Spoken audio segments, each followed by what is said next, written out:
Everyone, faith is something that really, this thing called faith inside a person, this faith, it's called pistis or something like that in Greek. But if you look at the original meaning, it means trust. And in terms of meaning, it includes credit, trust, and reliability. When we say we trust in someone or something, that means we are maintaining that trust. No matter how many voices we hear, and there are a lot of doubts and suspicions, even when it sounds like the person in question is definitely not trustworthy, I still keep holding on to that trust in my heart. Well, this is an incredible act of devotion and an immense expression of love. Everyone, the reason God delights in our faith is because when He asks us for love, He doesn't ask for it in any other way but through faith. And I truly believe this is certain. What I mean is, when humanity first sinned at the very beginning, the very first thing that happened was distrust. Distrust. It's distrust toward God and distrust toward our neighbors. Everyone, why do you think these kinds of walls have formed in our lives? It's nothing else. It's because of distrust. If trust and faith were restored even in our relationships with others, our lives wouldn't look the way they do now. Isn't that right? Why are we so guarded, always building barriers and doing things like that?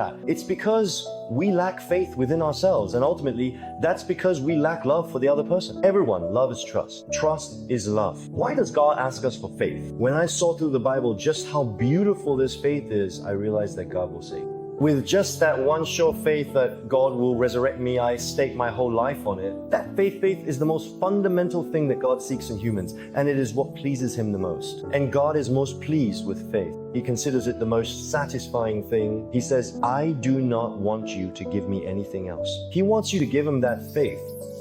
Without faith, it is impossible to please God. For whoever comes to Him must believe that He exists and that He rewards those who earnestly seek Him. God has clearly recorded this. Without faith, it is impossible to please God. It's not about any kind of works. And that's what needs to be said here. Whoever comes to God must believe that God exists. First, faith in His existence, and second, that when a person seeks God, they must believe that He is the one who rewards those who seek Him. To put it another way, you must believe that God is good. You need to believe that God is good, and that whenever we seek Him, He always acts in goodness. This is really important, everyone. It's not just about believing in God's existence, but you must firmly believe in who He is. The one who rewards that means you must believe that God does not turn away from those who seek Him, but works in their lives. Hebrews speaks very clearly to us about this, everyone, that God is most pleased with faith.